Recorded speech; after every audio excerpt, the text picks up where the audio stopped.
No sé, ahora sí, ya estamos en vivo. Estamos en vivo.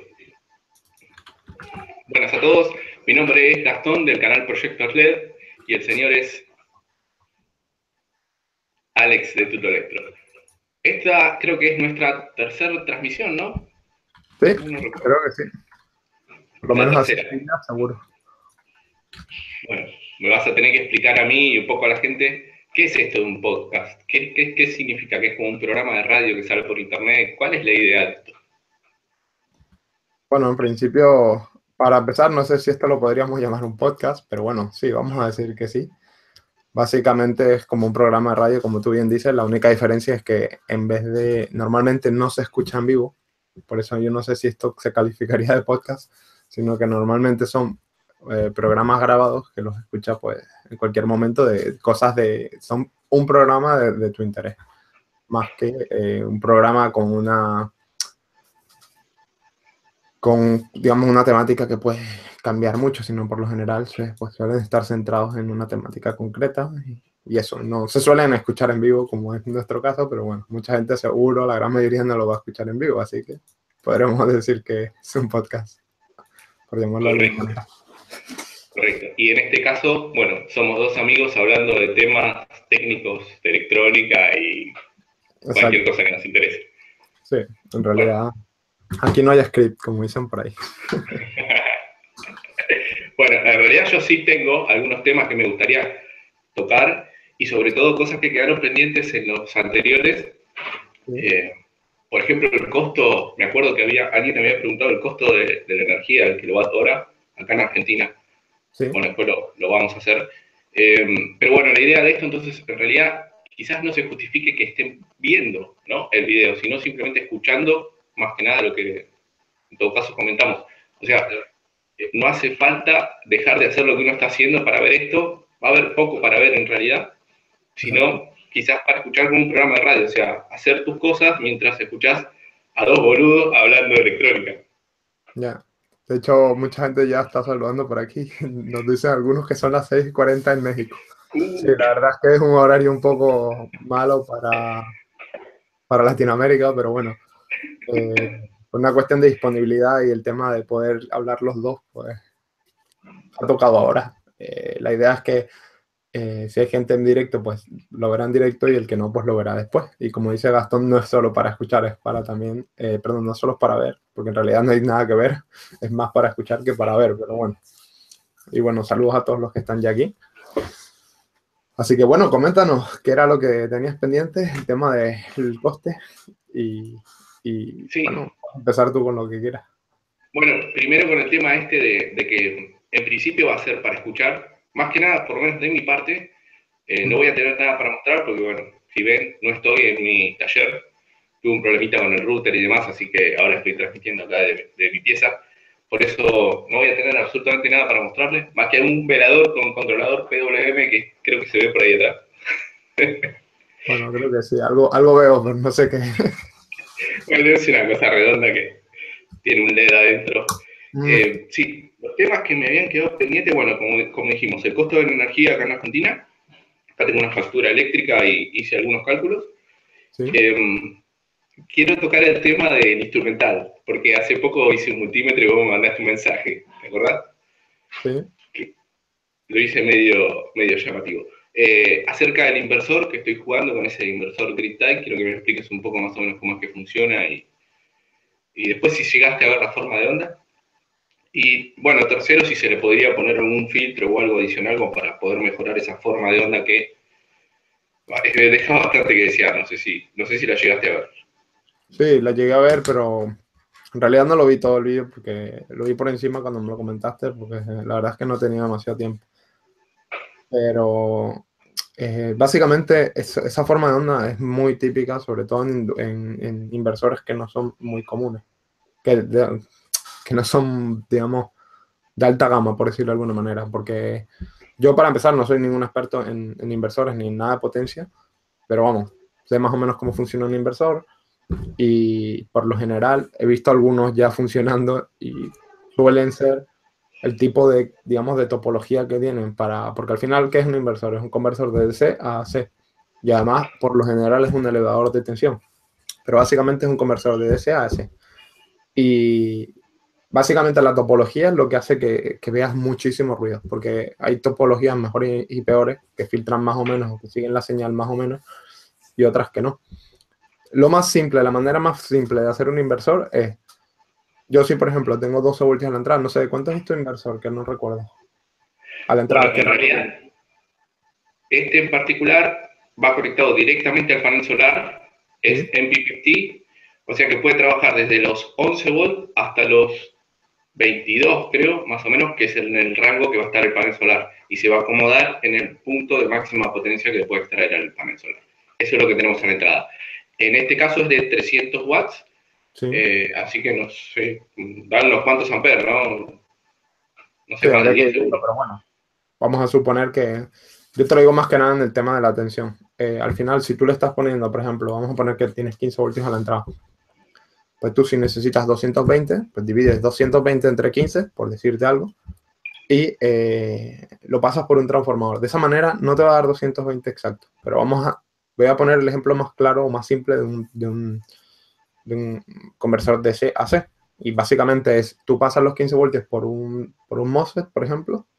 Ese MOSFET conmuta esos 12 voltios de 0 a 12 o de 15 a 15 a 0, perdón. Y lo va conmutando, por ejemplo, a 50 hercios, que será, supongo que son 50 hercios en Argentina. Entonces, eso lo pasas por un transformador y el propio transformador, digamos, por la propia inductancia del transformador, digamos, se suaviza la señal, aunque no es perfecta, y te queda ahí una señal pues, cuadrada prácticamente, no exacta, pero hay inversores que son así, bastante malos, pero existen, lo he visto. Y luego hay otras maneras de hacerlo, como pueden ser, hay muchos que lo que hacen es elevan la tensión de DC, por ejemplo, de 15 voltios a 220, por decirlo algo, de tensión, pero ya con un transformador de alta frecuencia, y en vez de conmutarlo, por ejemplo, a 50 Hz, que eso no es lo normal ni lo más indicado, porque el transformador es muy grande y pesado, lo que hacen es que a alta frecuencia aumentan la tensión y la salida digamos, el transformador de alta frecuencia, que ya es continua, bueno, en realidad no es continua, sino después es más fácil de filtrar, esa después se pasa por un puente. No sé si has visto un puente en H. ¿Sabes lo que es un puente en H? Sí. Hecho con MOSFETs. Y lo que haces es que si la carga está en medio, conmutas desde el positivo al negativo y luego al revés. Conectas el negativo al positivo. Y eso lo que hace es que la carga está viendo positivo y negativo. Pero antes de eso lo pasas por un filtro y al final te queda una senoidal. Esas son las maneras típicas de hacerla. Y lo bueno que tiene esa es que tú, pues, digamos que no conmutas del todo y apagas y enciendes el MOSFET, sino que haces como una especie de PWM, que lo que hace es una modulación de pulso y tú vas modulando la señal, vas aumentando. De hecho, creo que puedo mostrar alguna imagen, a ver si encuentro aquí. Te voy a mostrar una imagen, pero bueno, ya tú dime qué opinas y si sabes algo al respecto, si has visto alguno por dentro. A ver. Y después hay un tema también interesante que te quería preguntar. Bueno, viste que efectivamente la señal que genera es bastante ruidosa, con muchos armónicos y demás. ¿Cómo Sí. puede afectar los armónicos? ¿Qué problemas podemos tener con estos armónicos? Que, bueno, se generan con ese inversor, pero bueno, hay muchos dispositivos que conectamos hoy en día a la casa que, bueno, el consumo de corriente no es senoidal y tenemos muchos armónicos. ¿Qué problemas nos pueden traer estos armónicos? Pues muchísimos. Para empezar, que muchos de esos equipos no deberían ni de pasar.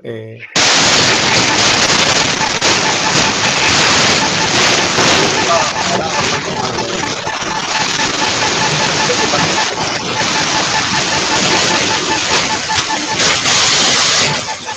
A ver si lo puedo arreglar. No sé si se ha caído o no. Bueno, en cualquier caso, mientras que él arregla eso, la manera de... El problema que tiene, pues puede ocasionar muchísimos problemas. Pero ya para empezar, eh, no debería pasar una certificación. Es decir, cuando tú pasas un producto por... Sí, what the fuck. Si tú vas a vender un producto, bueno, y ahora parece que se te escucha. A ver, habla. Hola, hola, hola. Sí, es el micrófono de la cámara tiene un problema.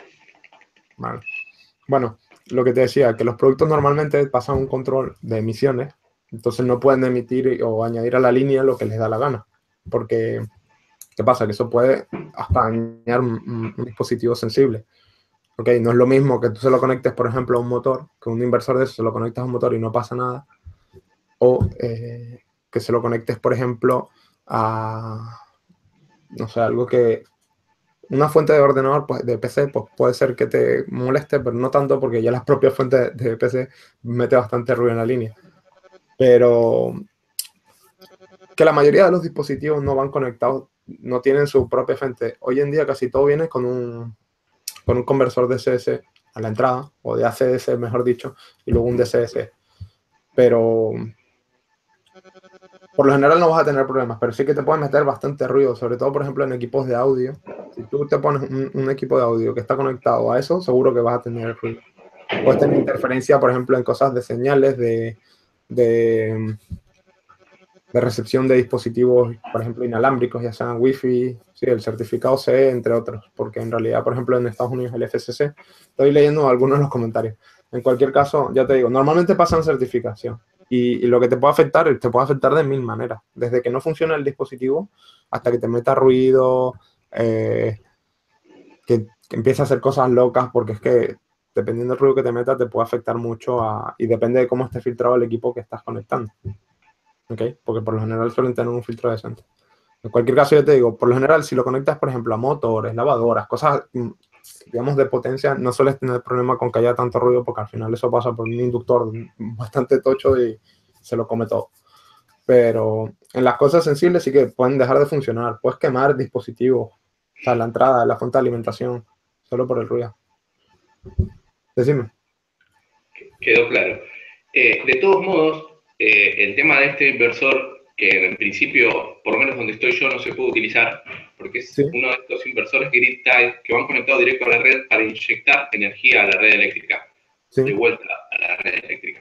Entonces, en realidad, yo no sé si la señal que me estaba mostrando era específicamente problema del inversor en sí o problema de lo que yo le estoy exigiendo, porque después al inversor le estaba conectando toda mi casa. O sea, todos los dispositivos que estaban en mi casa seguramente están exigiendo una corriente que no es senoidal. Entonces yo no sé cuánto corresponde a lo generado por el inversor o cuánto corresponde a lo que estoy yo exigiendo como carga, porque no es una carga resistiva pura. En ese caso, estaba conectando toda mi casa, por ejemplo.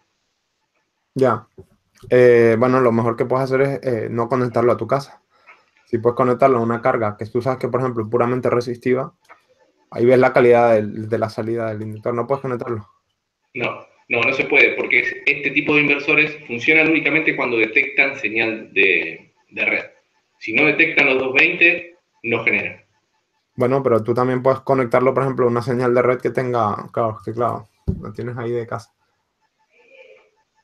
No es tan sencillo, pero se podría probar. En realidad lo puedes probar. Si tuvieras un generador de funciones que te puede salir, te puede sacar la tensión de línea, pues lo podrías hacer. O filtrar, de alguna manera aislar y luego filtrar la de tu casa y conectarlo a una resistencia y de ahí pues la salida del inversor.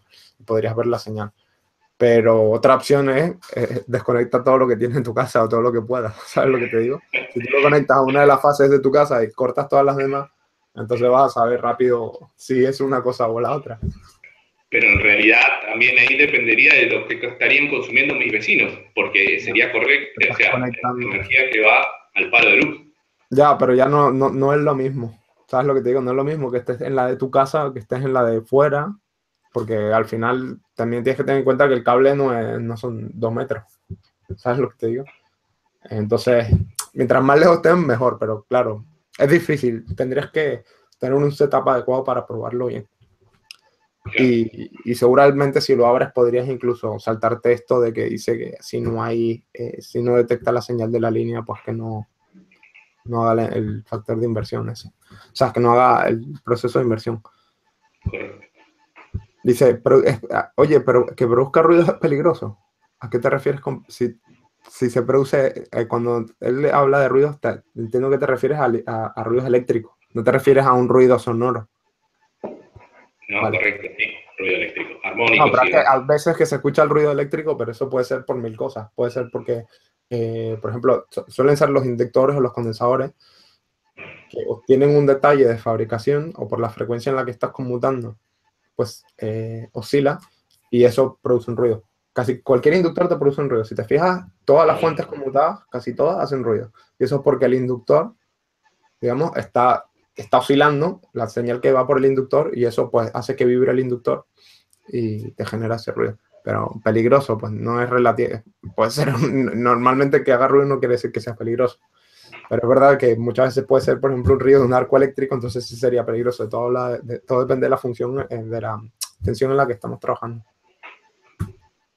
Y aquí preguntan una cosa, Gastón, a ver qué nos dices tú. ¿Cómo se evita ese tipo de ruido en los equipos de sonido? Y entiendo que esto ya se refiere al ruido que yo decía inducido por la señal de alimentación. Es decir, tú cuando escuchas, si tú le subes el volumen a tu altavoz y no tienes nada, se escucha un ruido de fondo, un ruido eléctrico se llama. ¿Cómo lo evitamos? A ver si se te ocurre, ¿cómo lo evitarías tú? Y bueno, esos son ruidos que pueden afectar mucho, sobre todo señales decime si me equivoco, en señales de baja amplitud, por ejemplo, las señales de micrófono. Por eso, por ejemplo, los cables de micrófono generalmente vienen blindados, apantallados y funcionan balanceados, es decir, se transmiten por dos hilos y se amplifica la diferencia entre los dos hilos. Normalmente el ruido eléctrico se va a inducir de forma igual a los dos hilos. Entonces, si yo amplifico la diferencia que hay entre ambos, me estoy olvidando del ruido inducido al mismo tiempo en los dos. Sí, exacto. Porque al final si son diferenciales y contrarios se eliminan. En cualquier caso, claro, lo que necesitas es un filtro eléctrico, ya lo dice aquí en los comentarios. Por lo general, un filtro para evitar ese ruido. Ese es el que viene de la alimentación.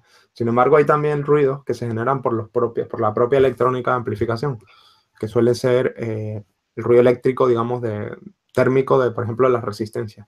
Si tú usas un amplificador que tiene resistencias muy grandes, digamos, el ruido térmico que produce la resistencia es más elevado que si tú usas una resistencia de valor más pequeño. Por lo tanto, ese tipo de cosas hay que tenerlas en cuenta. El tipo de amplificador que se use, la topología que se utilice, hay muchísimas cosas. Pero sin embargo, si ya tú tienes un equipo, lo más fácil es, lo que puedes intentar es filtrar. Muchas veces hay equipos que simplemente poniéndole un condensador decente a la entrada, ya te resuelves la mitad del ruido. No lo vas a quitar todo, pero sí quitas bastante. Y bueno, nos dicen otra cosa. A ver, esta es una pregunta muy tonta, pero ¿se pueden convertir 5 voltios a 220? Pues sí, claro que se pueden convertir. Ahora, ¿con qué eficiencia y cuánta corriente? Depende de la potencia que tenga tu fuente de 5 voltios. ¿Sí o no? Entonces, podríamos decir que podría agregarle un filtro de línea de fuente a mi inversor simplemente para tratar de evitar lo que es el ruido que genera. Hombre, siempre le puedes añadir un filtro. Lo que pasa es que tienes que hacerlo bien para la potencia que estás trabajando. Como poder puedes ponérselo. Que el problema también es que la potencia es variable porque dependerá del sol que esté llegando al panel en ese momento. Puede ir de 0 a, en este caso, 75 watts. Es lo máximo que le pude sacar con un panel de 100. Ya, pero bueno, tú lo diseñas para la máxima potencia por lo general y por lo general no vas a tener problemas. Pero claro, siempre pierdes eficiencia, sobre todo si pones un filtro pasivo, siempre hay algo que gana el filtro, eso es evidente. Mira, pregunta si es de día en Argentina. Pues sí, son las 8:30 y por lo que veo yo, parece luz solar lo que tienes ahí detrás. Sí, acá tengo luz ingresando por la ventana. Sí, efectivamente, yo estoy en Buenos Aires, son las 8:55 y está haciendo exactamente unos 14 grados. ¿Cómo está por allá? Aquí están haciendo 22 por ahí.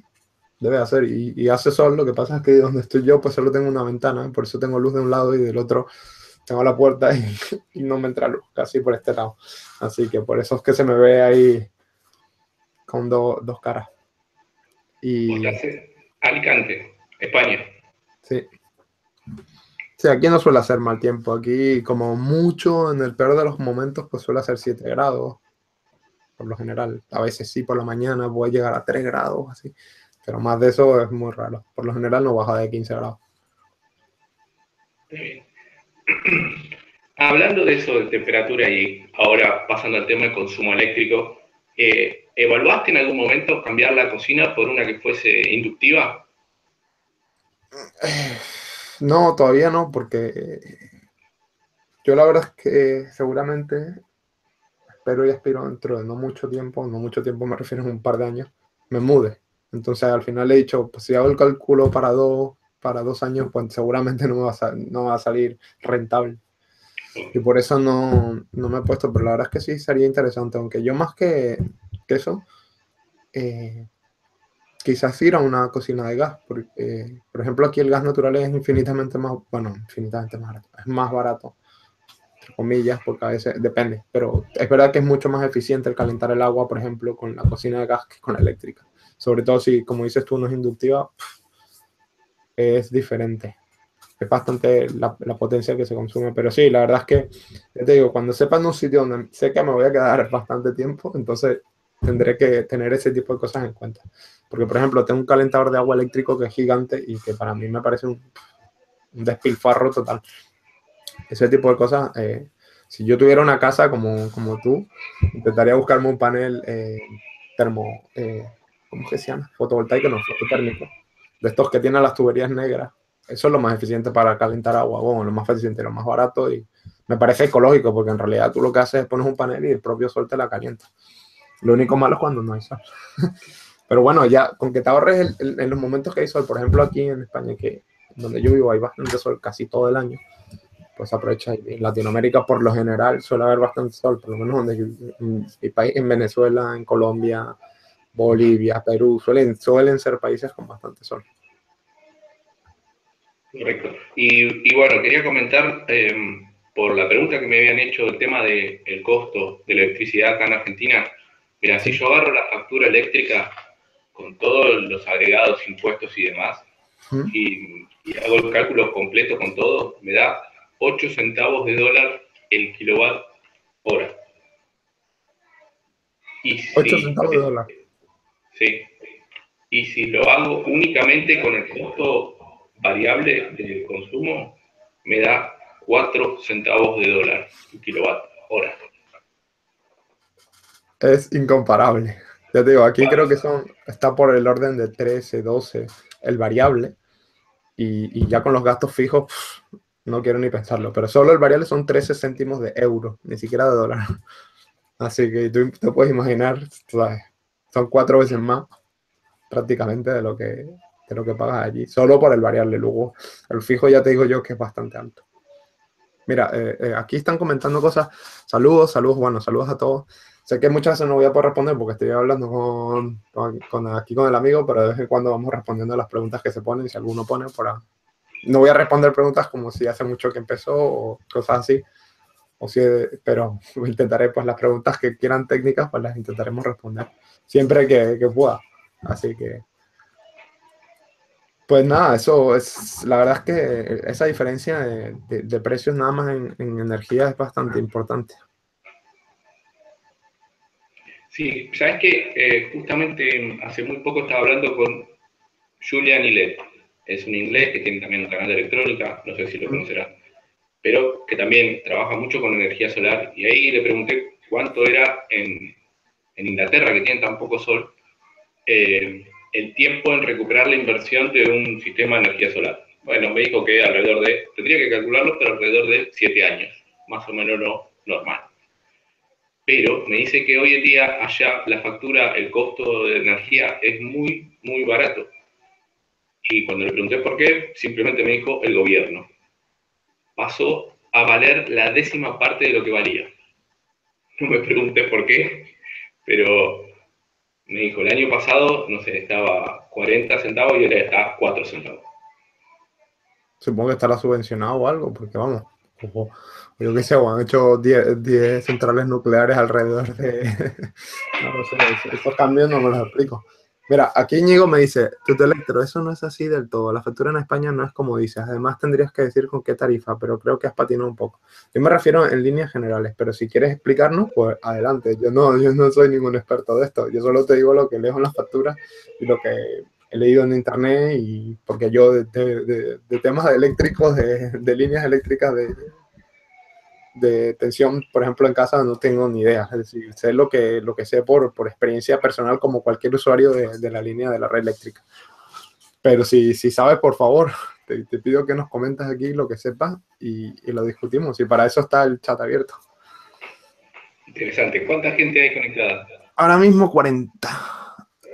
Y una pregunta, ¿los calentadores ambientales producen el calor debido a cortocircuitos? Una pregunta, ¿los calentadores ambientales? Supongo que se refiere a las calefacciones eléctricas.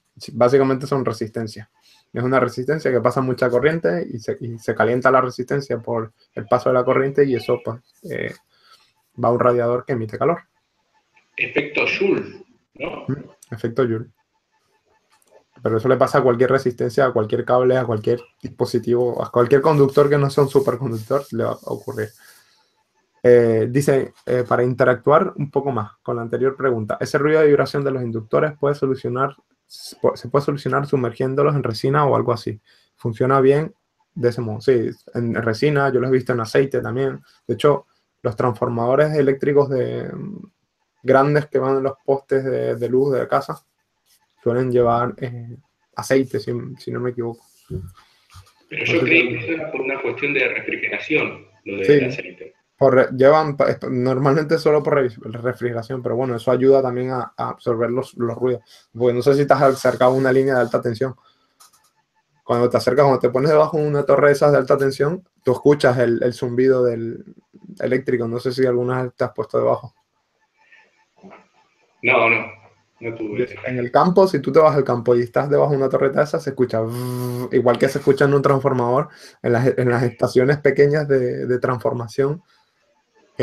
Si alguien quiere, pues puedo grabar una que está aquí cerca de mi casa y pongo al lado y se escucha el zumbido digamos, de los transformadores que llevan digamos, las estaciones estas de transformación. Pero bueno, así que bueno, si quieres te hago una preguntita que me hicieron hace poco en el canal, que yo creo que a más de uno le interesará seguramente. Y es la siguiente, se las voy a mostrar. Pero básicamente involucra en saber qué es lo que hace daño, si tensión o corriente, qué es lo que nos afecta cuando qué es lo que nos puede matar a nosotros conectarnos a un cable cualquiera por el que circule corriente. Y dice así: buenas noches, un cargador de celular conectado a la red de casa, 120 voltios, puede trabajar a 50 o 60 hercios. Bueno, en realidad esos cargadores suelen funcionar desde 120 o 110 hasta 240, porque son conversores ACDC, de estos de conmutado. Tiene una salida de 5 voltios y 700 miliamperios. ¿Qué pasaría si corto el cable y toco a alguna persona con ambas puntas? Pues con 5 voltios y 700 miliamperios no le va a pasar nada. Seguramente no le pase nada. Seguramente no, casi seguro. O no, o tú crees que es contrario a eso. Vamos a debatir esto. ¿Tú qué crees, Gastón? No, está claro que el cuerpo humano no. Creo que menos de 50 volts no puede percibir nada. Porque tenemos que tener en cuenta la resistencia, ¿no? del cuerpo. Entonces va a pasar una corriente tan baja que no nos va a hacer absolutamente nada. No. Ahora, ten en cuenta que esto no quiere decir que si, por ejemplo, tú estás conectado con ese cable y estás tocando a alguien y cae un rayo en tu casa, no puedas matar a esa persona que tienes conectada al cable. Porque ¿qué pasa? Que muchas veces están aislados, pero no siempre están aislados. Hay cargadores, desgraciadamente, que no están bien aislados. Entonces, si tú le conectas ese cable a alguien y cae un rayo, seguramente es posible que incluso lo puedas matar. Con lo cual, eso hay que tenerlo en cuenta. Y ahora dice, no entiendo por qué si una persona puede morir con 30 miliamperios o menos, los cargadores de teléfono y juegos de control remoto tienen un amperaje tan elevado. ¿Cómo influye el voltaje bajo en estos aparatos? Gastón, ¿quieres responder tú? Sí. No. No, te lo digo porque, a ver, es que mucha gente cree que esto sí que me ha pasado, que mucha gente me dice vale, tiene 5 voltios y 700 miliamperios. Pero como mucha gente piensa que los 700 miliamperios salen por el cable, no es así. Digamos que esa corriente es la máxima que puede dar el cargador. No es que te va a dar 700 miliamperios, es que te puede dar 700 miliamperios. porque no es una fuente de corriente constante, es una fuente de voltaje constante, con lo cual la corriente que pase dependerá de la carga a la que lo conectemos. Si tú se lo conectas a alguien, pues hay un modelo del cuerpo humano, que lo pueden buscar modelo eléctrico del cuerpo humano. A ver qué nos está mostrando ahí, exacto. Mira, justo ya nos los ha buscado el amigo. Igual tiene unos valores medio raros. 500 son, no sé si está bien. Muéstralo. Habla un poco para que aparezca la pantalla. Digo que no sé si está bien porque creo que tiene valores de 500 ohms, me parece un poco bajo. Bueno, todo depende de la humedad y de muchas cosas, porque hay que tener en cuenta que, por ejemplo, la piel cambia su resistencia con la humedad y puede ser más fácil o menos fácil pues, atravesar lo que es la piel. Y eso que dices de los 30 miliamperios, eso es verdad, incluso menos, depende, si pasa por el corazón directamente, eso te puede matar. Entonces, por eso es muy importante, si tú tocas algo donde hay una tensión alta, que no lo toques nunca con las dos manos, porque si tú lo tocas con las dos manos, la corriente pasa de una mano, pasa a través de tu corazón y sale por la otra. En cambio, si tú lo tocas con una, te puede incluso matar, porque si tú estás tocando, por ejemplo, con los pies, el suelo, o la tierra o algún sitio por donde descarga la corriente, aún así te puede matar, pero es más fácil si tienes las dos manos conectadas. Por tanto, Mira, dime. yo creía que el tema de las dos manos era simplemente para que vos siempre estés tocando solo un potencial. Porque si vos tocas vivo y neutro, obviamente te vas a quedar pegado. Pero si Pues, tocas vivo solo y estás ya, aislado, pero no pasa nada. justamente por eso, es por lo que tú dices, es decir, es para evitar tocar los dos. Por eso te estoy diciendo, si tú los tocas los dos con al mismo potencial, no pasa nada. Bueno, no pasa nada, te va a dar un correntazo, pero no, es difícil que te mate, a menos que tengas un problema de corazón. Pero bueno, digamos que en general, eso se hace justamente por eso, porque si está el otro cable y tú mientras estás tocando con una mano, tocas el otro sin querer, la corriente va a ir del negativo, de la fase al neutro, o y eso te va a causar pues, que pase corriente por el corazón. Entonces lo que te va a matar es la corriente, pero cuando pasa por el corazón. ¿Qué pasa? Que cuando hay mucho voltaje, la corriente que va a atravesar por tu cuerpo, porque la resistencia que tiene tu cuerpo es una que es X. Dependerá de las condiciones en ese momento. En cualquier caso, pongamos que es un K. Si es un K, para que te pasen 10 miliamperios, pues necesitas un voltaje que si es más alto va a pasar más corriente. Por lo tanto, lo que te mata en realidad es la corriente, no el voltaje. Lo que pasa es que a más voltaje hay más corriente. Si tú tienes mucho voltaje, tienes la corriente limitada, como puede ser el transformador de un televisor, que suele estar la corriente limitada a 20 miliamperios, es posible que tú toques 20.000 voltios y te haga muchísimo menos daño. Es decir, esos 20.000 voltios de ese transformador que tiene la corriente limitada, es muy posible que no te mate ni nada, simplemente te den un shock, porque eso te suele pasar, pero es menos probable que te mate que si, por ejemplo, tocas la línea eléctrica entre fase y neutro, que solo son 220 voltios, solo entre comillas, pero es mucha más la potencia que te puede dar y la corriente no está limitada como está, por ejemplo, en ese transformador. Y eso es lo que te puede matar, ¿vale? Al final lo que te mata es la corriente. La tensión también te puede matar porque puede pararte el corazón, por ejemplo. Pero digamos que lo que te mata de verdad es la corriente. Lo que te puede matar. Las dos te pueden matar, porque no quiero decir que solo voltaje no te puede matar, pero digamos que la corriente es más crítica. Pero si hay mucha tensión, hay más corriente. ¿Qué pasa? No sé si me he logrado extender. Si tú quieres explicarlo mejor, Gastón, te invito a explicarlo. Bueno, quizás lo que no queda muy claro es que uno podría tocar una línea de alta tensión siempre y cuando esté aislado del resto. Si yo toco 25.000 volts y no estoy referenciado a nada, bueno, mi cuerpo se pondrá a esos 25.000 volts y no circulará corriente porque no tiene para dónde ir. Ahora, si pongo un pie en la tierra y una mano en los 25.000 volts, estoy frito. Ya, lo que pasa es que, claro, si fueran 200.000 voltios, a lo mejor incluso estando separado de la Tierra, pues puesto que eso es un dieléctrico, el aire, pues a lo mejor salta ese dieléctrico y incluso así te pasa corriente. Por eso es que la alta tensión es peligrosa. Claro. Si tú tienes, por ejemplo, unos buenos zapatos aislados, es menos probable que pase corriente que si tienes unas chanclas, por decir algo. O si te haces unas chanclas de, yo qué sé, de un material que a lo mejor su resistencia no es tan alta como puede ser, por ejemplo, un bloque de madera. A lo mejor si te pones sobre un bloque de madera, pues no te hace nada, aunque tengas una tensión alta.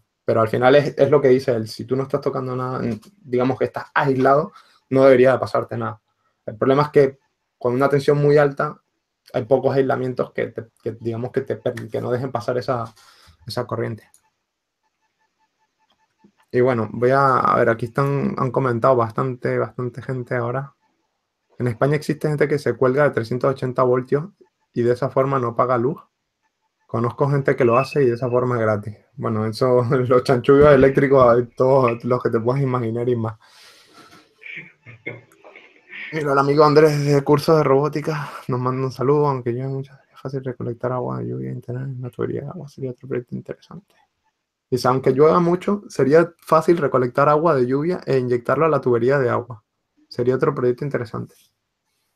¿Tú qué opinas de eso?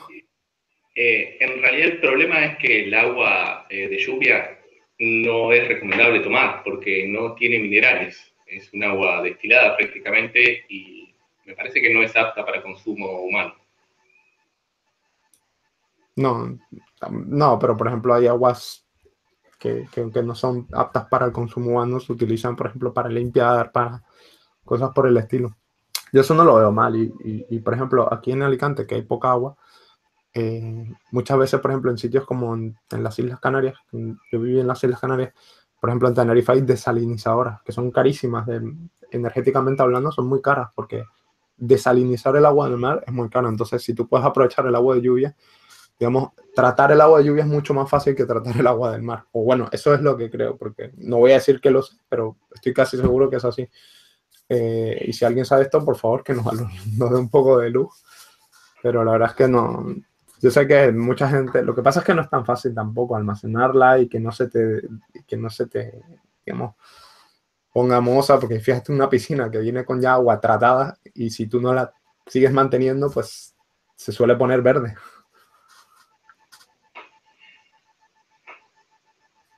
Dos o tres Arduinos. Dice, buenos días, soy ingeniero Andrés de Colombia. Te pregunto qué posibilidades hay de conectar dos o tres Arduinos con Mastes. ¿Cuál comunicación me recomiendas ya que estamos realizando un sistema de campos autónomos?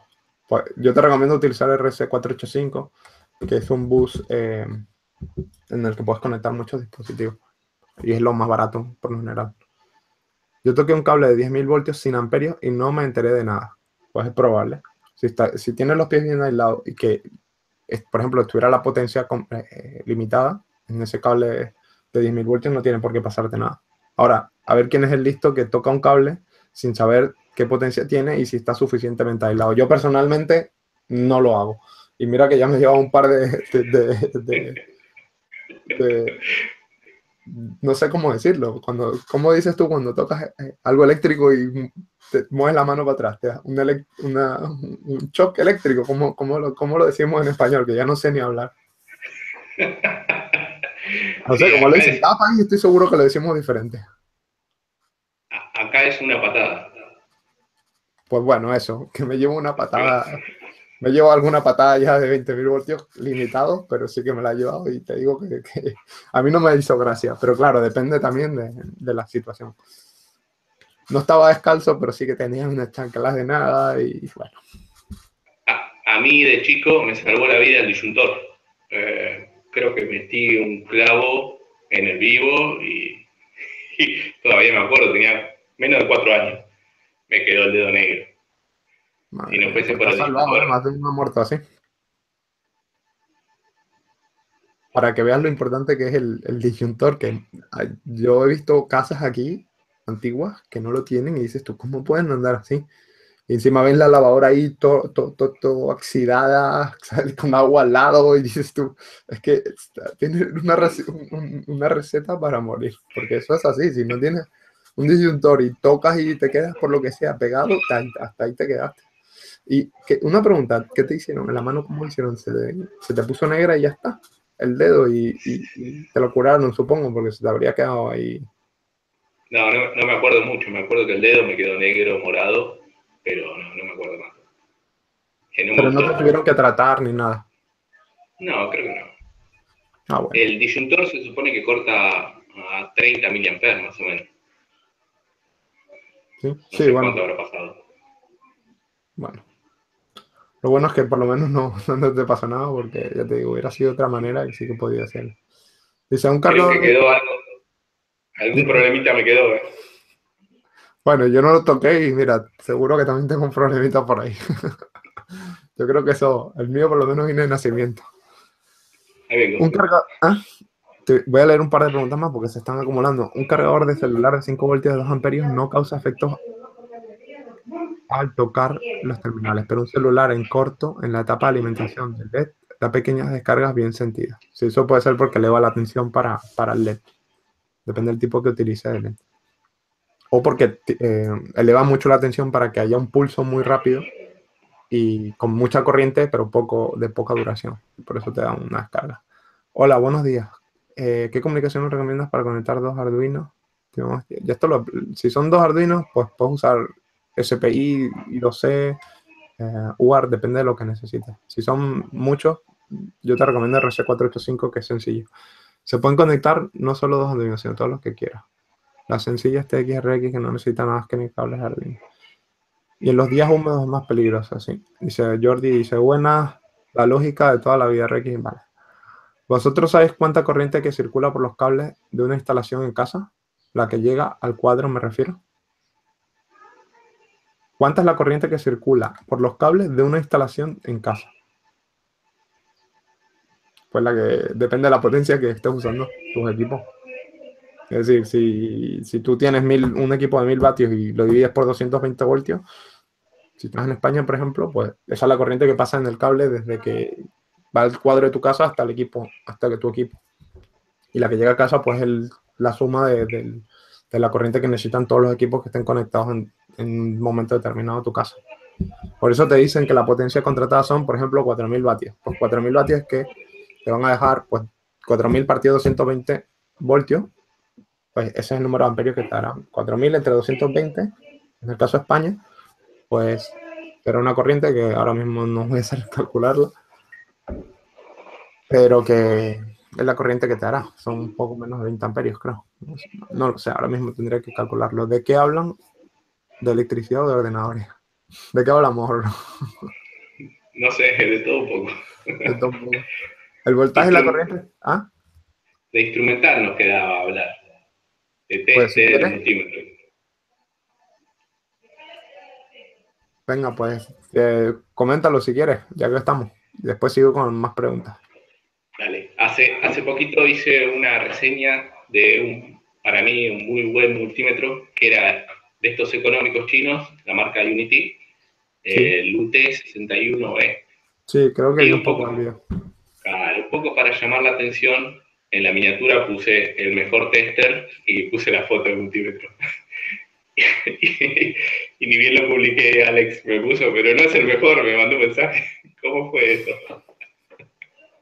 No, porque la gente suele decir, no, es que ese no es el mejor, porque el mejor es este.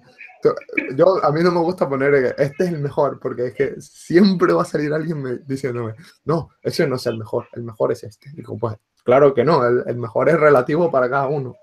Es como, el color más bonito es el azul, pues no, a lo mejor es el rosa. Eso para mí es relativo, pero bueno, es verdad que tú Está puedes claro, decir, en calidad, precio, pero siempre va a venir alguien que te va a decir que no. Así está que, bien.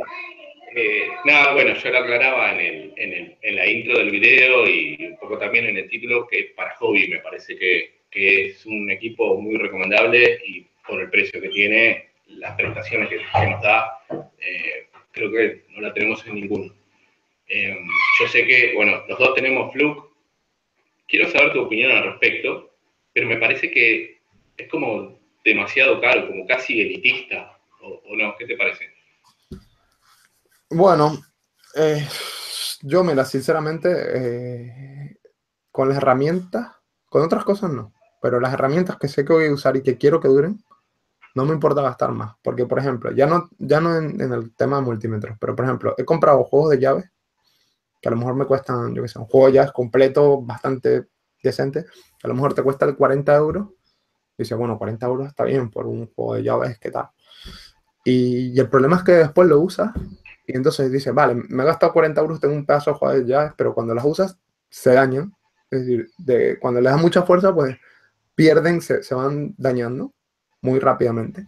Dice, y luego he usado el de un amigo que cuesta a lo mejor, le ha costado $100 o 100 euros. 100, dice, joder, es más del doble, ¿eh? Pero lo tiene hace 20 años. Y lo usas y no se te daña. ¿Por qué? Porque está hecho un buen material. Entonces, al final, me pregunto si yo en general para las herramientas no me importa gastarme más, porque sé que las herramientas es algo que no es algo que se me va a dañar, no, porque sé que las herramientas van a durar. Y el tema del multímetro me parece importante también, y ya quizás el Fluke se va muy lejos, ¿ok? Pero por ejemplo los Braimen, que no son tan caros, yo cojo un Braimen y que noto la calidad. Tengo un par de esos de chinos, y ya no el Unity, porque el Unity ese digamos, ya pasa un cierto estándar de calidad, no es el típico que encuentras por ahí que lo escuchas y le das vuelta y dices esto se va a dañar seguro, porque lo coges y es que está vacío, es que lo notas, se nota, es la calidad de la nota. Entonces, una cosa es el Unity que dice, vale, en relación calidad-precio está muy bien, y otra cosa es irte al Fluke que dice, vale, a lo mejor estoy pagando de más, pero para empezar tienes garantía para toda la vida y es algo que está más que testeado, es decir, que ni se te pasa por la cabeza que te vaya a fallar.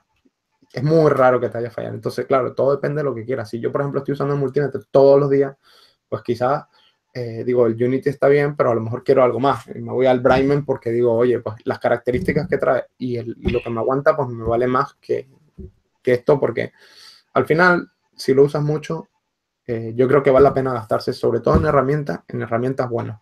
Si las vas a usar, si no las vas a usar, mejor pides las prestadas. Pero eso de estar comprando herramientas cada 2 por 3 porque se te dañan, porque no sé qué, a mí no me parece. Ahora, yo los Unity he tocado algunos, pero digamos que no tengo ninguno, aunque me gustaría tener uno, aunque no sé si te has dado cuenta que el Dave Jones va a sacar uno nuevo, con Bluetooth, con Logger, con no sé qué, porque lo sepas, pero vamos, yo me calculo que menos de $200 no va a ser. Y ya es un precio bastante elevado, digamos, para lo que lo usamos. Está bien, pero, por ejemplo, bueno, vos tenés un Prime, no te compraste otro Fluke más, porque evidentemente no. El precio que estás pagando el Fluke no se justifica en algún punto. El Primer tiene más o menos la misma calidad, o quizás un poco menos, pero es un poco más accesible, ¿no? ¿Cuánta plata estamos hablando del precio? Pues depende del Fluke concreto y del Prime en concreto, pero por ejemplo, de los dos que yo tengo hay unos 100 euros de diferencia. 100 y pico, yo creo. Porque el Prime me costó casi 100 y el Fluke lo conseguí por gran 215 o algo así. Y lo conseguí barato en su época.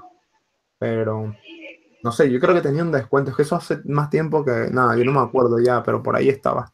Y este me costó 98 o algo así. Porque también depende ya te digo, de que para qué lo vas a usar. Si yo lo tengo en una mesa, en un escritorio todo el día, no me importa tenerlo. No me importa tener, por ejemplo, uno más barato, porque digo, pues que es muy difícil que se te dañe. Pero si, ya te digo yo, que si tengo que estar por ahí, por la calle, llevándolo, yo he visto a la gente, por ejemplo, que viene con los de a instalarte el internet y todo eso, que se les caen, que lo llevan en una caja de herramientas, no sé qué. Ahí quizás te vale más la pena comprarte el Fluke. No sé si me explico. Porque yo he visto otros que tú los llevas hasta el CTK y ya no es lo mismo. Y bueno, ya verás las pruebas que le ha hecho el de Dave Jones, los ha tirado desde altísimo y aguantan lo que no está escrito, ¿sabes? Es exagerado. Es decir, todo depende para qué lo vas a usar. Eso tenlo claro. Eso sí, yo intento no escatimar en las herramientas, porque ya me he llevado problemas y muchas veces las herramientas te salen más caras al final, el doble más caras por usar herramientas que no valen. Porque o tienes que comprar las herramientas o porque has perdido muchísimo tiempo haciendo una cosa que en realidad creías que era lo correcto y en realidad no era que lo estabas haciendo mal, sino que el equipo con el que lo estabas midiendo no era el correcto. O sea, no funcionaba correctamente o no cumplía con las expectativas. Entonces, por ejemplo, los programadores de micro, no quiero saber nada de microprogramadores baratos. Si me tengo que gastar el doble, porque es que te vuelven loco, al final te vuelves loco con eso. Sobre todo ahí con software, con otras cosas no me tanto, pero con eso es exagerado. Analizadores lógicos. Hay unos que funcionan bien, pero como cojas uno que no funciona decentemente, es que tú imagínate si estás mirando uno si los copia una señal y no es la que tú crees que es, la que te dice ahí. Entonces, al final estás perdiendo tiempo, dinero, no vale la pena. Pero bueno, ya estoy de acuerdo contigo de que un flux es irse ya, digamos, no es solo por ejemplo, para nosotros que a lo mejor no lo llevamos todos los días por ahí, es más también, no es solo una herramienta, sino que también es como una especie de, no sé, como comer langosta, por decirlo de alguna manera. O sea, no sé si me explico, es algo que no lo vas a hacer todos los días, es un pequeño capricho, por decirlo de alguna manera. Pues ya está. Correcto. Sí, sí, así es. Sí, Pero sí, bueno, lo que opino. la vida tampoco es coger siempre lo que más conviene monetariamente. Muchas veces son cuestiones que dices, oye, pues me lo quiero gastar porque me gusta. Y el tenerlo, pues me hace feliz. ¿Qué quieres que te diga? Muchas veces es así. Eso no quita que Totalmente. no tenga una calidad importante. Porque es como el que se compra un pantalón a $200. Pues yo no me voy a comprar un pantalón que pase de 30 euros. ¿Qué quieres que te diga? Pero cada uno, pues su gusto. Y se lo quiere gastar, o pues mira, si quiere trabajar, si eso implica trabajar una semana para comprarse un pantalón, pues ese es su problema. Es verdad, yo no estoy de acuerdo con eso, pero bueno, lo que no puedes imponerle a la gente nada. Porque al final,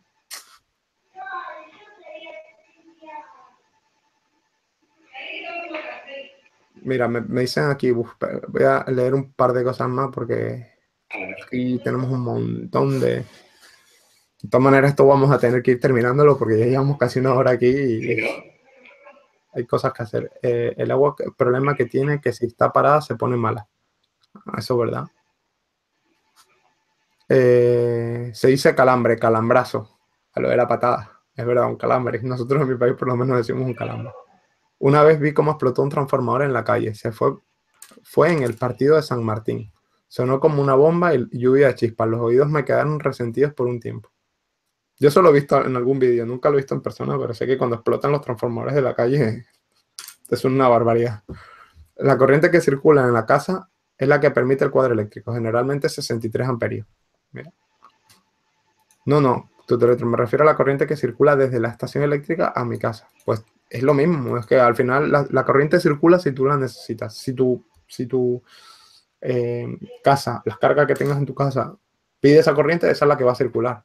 Es decir, la corriente es dependiente de la tensión y de la carga. Si la tensión es estándar, pues la carga es la que la determina. Eso es la ley de Ohm.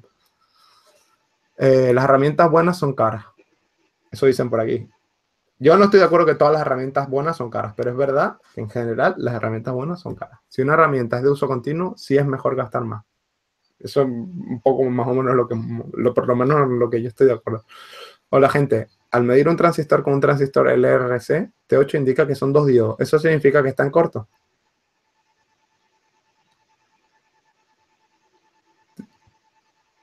¿Vas a responder? ¿O respondo yo?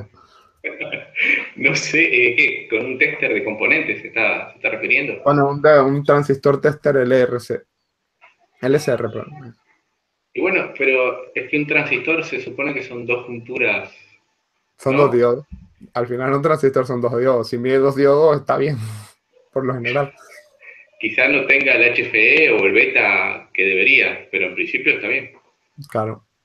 En una ocasión mostraste un multímetro bastante interesante, lo cual ibas a hacer un transmisor de datos al ordenador. La empresa sí vendía. Pues no me he fijado, la verdad, si han vendido Brightman. ¿Tú sabes algo de eso? No, ni idea. Yo Acá tampoco. no son muy comunes, de hecho, yo lo busqué los Grimer, no los pude conseguir en ningún lado. En eBay, por ejemplo, hay muy pocos. Está el de Dave Jones, pero no sé si es él el que los vende, para mí que no. Pero no son fáciles de conseguir. No, aquí tampoco, ¿eh? Yo lo conseguí en una página que se llamaba, no me acuerdo cómo se llamaba, pero una empresa grande, pero que no era de España, me lo enviaron de Polonia, creo. Pero Claro, bueno, que no, sí, que no son muy comunes. Se ve que a lo mejor sí totalmente. que se lo han vendido. Rubén recuerda que el esquema del diodo son dos, supongo que se refiere al del transistor, son dos diodos, NPN y PN, donde están las impurezas. Los flux no es que aguanten toda la vida, que sí, pero el calibrado se hace el proceso de fabricación y todo se va descalibrando con el tiempo. Sí, pero para eso tú haces, si tú quieres de verdad tener exacto el estado de tu multímetro, tú lo llevas a un sitio de calibración y no es que te lo calibren, no es que te lo corrigen, sino que te dan un informe con cuál es la desviación de tu multímetro. ¿ok? Por lo general eso es lo que te dan un informe en el que te dice, tu multímetro se va en el voltio, pues 0,2 voltios. En corriente, pues menos 0,1 amperios. Y así tú sabes cuál es el error que tiene tu multímetro. Cuando ya es demasiado alto, pues tendrás que cambiarlo. No sé si hay multímetros que se puedan calibrar, que se puedan ajustar. Seguramente los haya, pero yo por lo menos no los conozco. Yo creo que los de banco sí que se pueden calibrar. Bueno, es que hay muchos que traen algún preset, seguramente eso es para calibrarlo. Ya, pero por ejemplo en el Fluke este, en el 87, en el que tenemos, yo no lo he abierto tampoco, pero creo que no tiene. Si es, debe ser por software. Sí, seguramente. Bueno, Pero bueno, ya es un ajuste por software, pero claro, si se te sigue dañando bueno, con los componentes cuando van cambiando su vida útil, pues empiezan a cambiar. Siempre hay una deriva del valor original. A ver, el que compra barato compra dos veces. Yo no estoy de acuerdo con eso. No estoy de acuerdo. Es verdad que en muchos casos se cumple, pero no siempre. Porque yo, por ejemplo, comprar un portátil Apple, pues para mí no es que va a ser mejor que si compro otro. Es verdad que por lo general están bien hechos, pero hay algunos, es decir, hay otros fabricantes que no son Apple y te lo venden muchísimo más barato, con más especificaciones, y simplemente porque es Apple. Entonces, una cosa es pagar por calidad y otra cosa es pagar por marca. ¿Ok? es que en la vida no todo es blanco-negro, hay grises. Pero bueno, el Flux te da presencia, es como la Ferrari. Bueno, sí, para algunos seguro que sí. A mí la verdad es que me da un poco igual. Es como cuando llega un ingeniero y viene vestido, muy bien vestido y tal. No, yo soy ingeniero. Digo, muy bien. Dice, pues, tu traje no me dice eso. Pero bueno, cada uno es libre de pensar como quiera. Yo eso de las apariencias, pues me parece muy, a veces hasta estúpido y intento pues evitarlo. Saludos muchachos y felicitaciones por los canales, son muy buenos, gracias por compartir sus conocimientos. Internamente los multímetros traen un precio, el potenciómetro, resistencia variable, pero hay que destaparlo. Sí, pero no todos te ajustan todo. No sé si me explico, algunos te pueden permitir ajustar algo, pero no vas a poder ajustar, por ejemplo, todo. Hay cosas que no las vas a poder corregir. No sé si en todos, porque seguramente hay algunos que sí que tengan esa posibilidad, pero no en todos. Así que nada, Gastón, ¿tienes algo más que comentar? Ah, te voy a hacer la pregunta de los LEDs, a ver qué opinas. Resulta que estoy trabajando con una movida de una tira LED, ¿vale? Pero los LEDs se alumbran independientemente. Mostré un video hace poco, son LEDs WS 2812, que son digitales, son controlados digitalmente. Y tengo una cuestión que creo que ya le encontré la solución, pero bueno, a ver qué opinas tú, a ver si se te ocurre una solución mejor y tal. Tú cuando tienes un RGB, imagínate que tú tienes un PWM que tienes de 0 a 255 para cada canal, para R, para G y para B. Si yo tengo, por ejemplo, un color que es, yo qué sé, ponle 100, 50 y 40, ¿vale? En RGB. 100, 50 y 40, o 100, 50 y 50, ¿vale? Y eso me da un color que yo qué sé, que es un poco rojizo, un rojizo brillante, vamos a decirlo así, ¿vale? O vamos a poner un turquesa, ¿vale? Que sabemos que es una mezcla de azul y verde. ¿Te queda claro? Un turquesa. Sí, sí. Entonces, ¿cómo hago para yo bajar el brillo y mantener ese color? Es decir, ¿cómo varío el PWM de cada canal para yo bajar el brillo y que se mantenga siempre el color? Es decir, ¿cómo lo bajarías tú? Y proporcional. O sea, si tenía 100, 50 y 50, puedes poner 50, 25 y 25, se supone. 50, 50, 25. Sí, imaginamos que tiene 100, 100 y 50. ¿Qué haría? Bueno, 50, 50, 25. Vale, y cuando en vez de 50 tengo...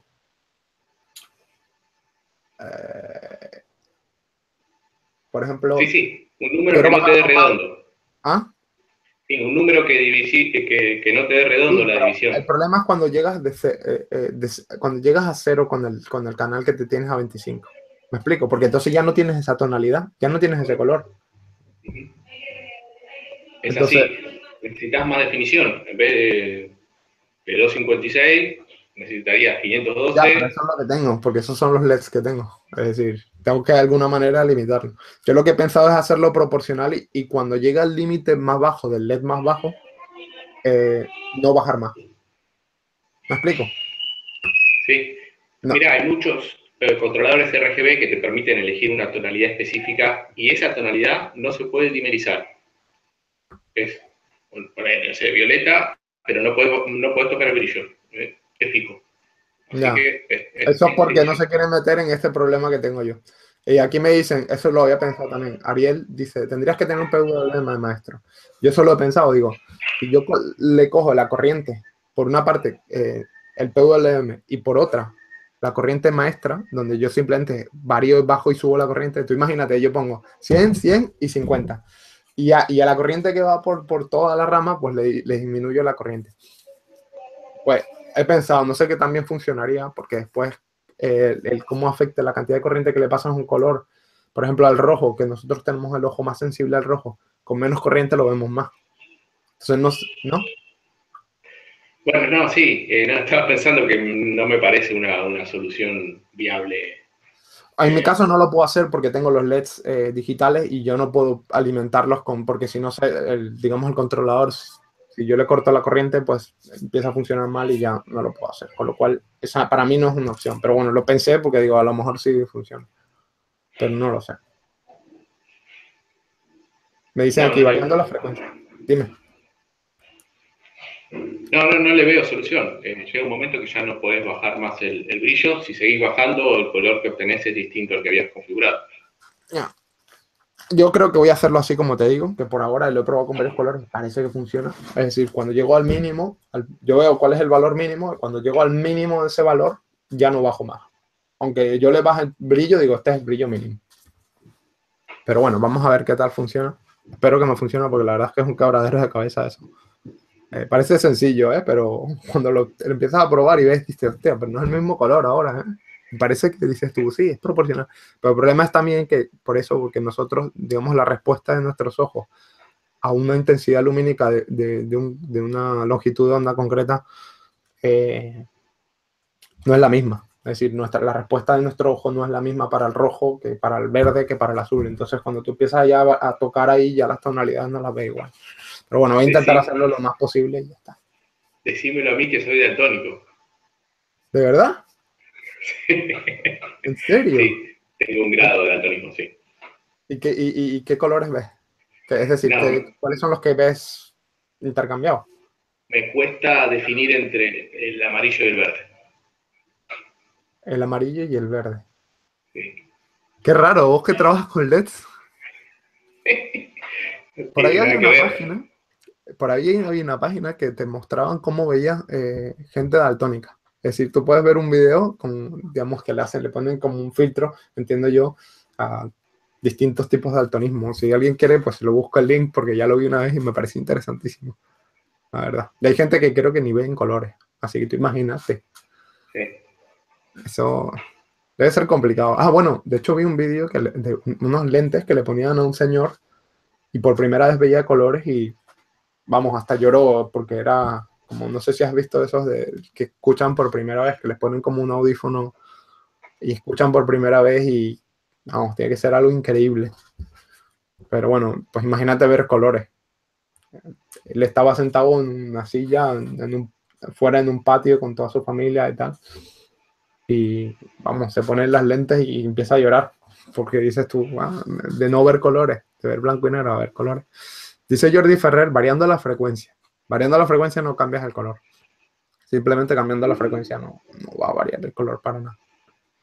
Hombre, si ya aumentas mucho la frecuencia por temas de pérdidas y tal, sí que va a variar, pero digamos que en general pasar de un kilohercio, de cambiar el PWM de un LED de 15 a un kilohercio, de un kilohercio a un 15 kilohercio, no va a cambiar el color. Solo va a cambiar la frecuencia. Claro, si el ciclo de actividad sigue siendo el mínimo, la frecuencia no. Sí, al final es el ciclo de trabajo más que la frecuencia. Podrías poner un blanco, entiendo que un blanco paralelo al RGB. No sé qué es uno blanco.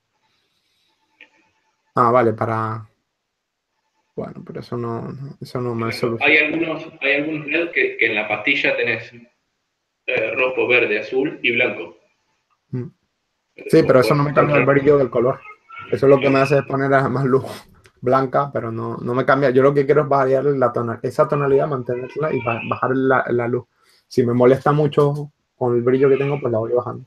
Pero que me mantenga el color. Sí, podría ser un sistema retroalimentado, pero es que como no sé dónde va a estar, eso es muy complicado. No es tan sencillo. Tener un colorímetro y tal, se podría hacer, pero es complicado. Una pequeña pregunta. ¿Qué circuito usan generalmente las lámparas LED dimerizables? Amigo Gastón, tú seguro que habrás abierto más de una. Sí, pero me temo que hasta ahora todas las que vi, ninguna son dimerizables. ¿No? Es muy difícil. Muchas trabajan con una fuente conmutada y decime cómo regulás una fuente conmutada. No con los dimmer que conocemos habitualmente. Algunas trabajan con fuente capacitiva, tampoco, no son compatibles con dimmer. Las únicas dimerizables son quizás las que se manejan desde el celular, ¿viste? Con Wi-Fi o con alguna aplicación. Eh, Después, normales, con los dimmer que conocemos de las lámparas incandescentes, creo que no hay ninguna que sean completamente compatibles y que lo haga bien. Ya. No sé. ¿Qué se te ocurre? El problema es que eso, como tienen las cuentas, por lo general, yo las que he visto, esto se puede hacer de muchas maneras. Es decir, se puede hacer dimerizables y es más fácil hacerla la de los LEDs que hacerla de.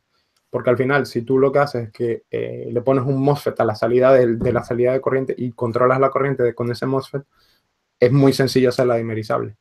Que no es lo mismo con una señal de alterna de 220, como hacían las lámparas incandescentes, que es mucho más complicado, porque un MOSFET es mucho más barato, mucho más fácil de utilizar. Entonces, por lo general, las LEDs que yo he visto es eso, no es más que un MOSFET y controlan el ancho del pulso. No tienen más. Por lo general suelen ser así, las que yo he visto. Bueno, Después, pero sí, la pregunta es de dónde vos lo controlás.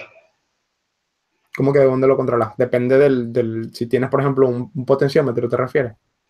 Claro, pero ¿qué le vas a tener en la lámpara? Yo la tengo colgada a 2 metros de altura. ¿Cómo hago para dimerizar esa lámpara? ¿Cómo hago para Ah, vale, vale. reemplazar la Ok, te circulación? refieres a una bombilla de la. Yo pensé que decías una lámpara de mesa, por ejemplo, Claro, no como sé la que la tienes pregunta a detrás. dónde apuntaba. ¿Ah?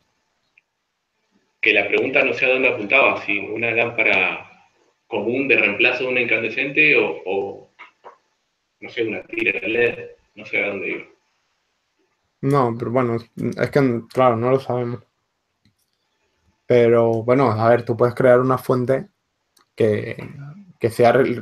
Si tú haces la fuente, la puedes diseñar para que cuando baja la tensión de entrada, pues te baje la salida. ¿Sabes? O puedes hacerla directamente analógica y si tú la varías con un triac, como sería un dimmer, por ejemplo, a estilo antiguo, funcionaría exactamente igual. O sea, que poderse se podría hacer, pero ahora mismo yo personalmente no he visto ninguna así, haciéndolo así, pero puede ser que las haya. No digo que no. Dicen, Gastón, yo Claro. también tengo ese problema de daltonismo. Somos pocos. Dice Gastón, bonita tu pared amarilla. ¿La pared que tienes detrás de qué color la ves? Nada, Eso es es una verde, buena verde. pregunta. ¿De qué la ves? ¿La ves amarilla? Sí, no, es ¿Sí? verde, verde. Pero No, hay un pregunto momento que porque. ya, Ah, no lo sé, a claro, lo mejor la ves amarilla, yo no sé. no, la veo verde, pero bueno, llega un momento que sí, me cuesta mucho diferenciarlo. ¿Sabes dónde me doy cuenta? Y es muy triste porque en algún punto trabajo de eso. Viste, muchos switch que son 10, 100 o 100, 1 giga, te Sí, modifican la tonalidad del LED de verde a amarillo según la está velocidad a la que está conectado. limpiando. Mm, Bueno, nunca me doy cuenta si está a 100 o a giga o a 10. Malísimo. no lo puedes saber eso. Ostras, pues no lo había pensado. Pues esa es una buena razón para no hacerlos de ese color. Bueno, pero es una minoría.